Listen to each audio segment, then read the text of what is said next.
Hello guys, welcome to my channel. Today we will talk about how to create party in Roblox. So on the left side find the party button right here and click on it. And here at the very top find the plus button and click on it.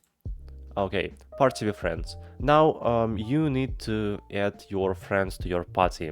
You can invite a maximum of 5 people, and to do it just select them from your friends list. So let's select them, these 5 guys, and as you can see you can have up to 5 friends in a party.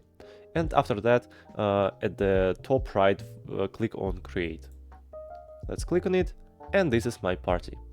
So now we can start playing with them just by clicking on the start button at the top right. So hope my video was helpful. Please don't forget to subscribe to my channel and like this video. Thank you so much. Bye bye.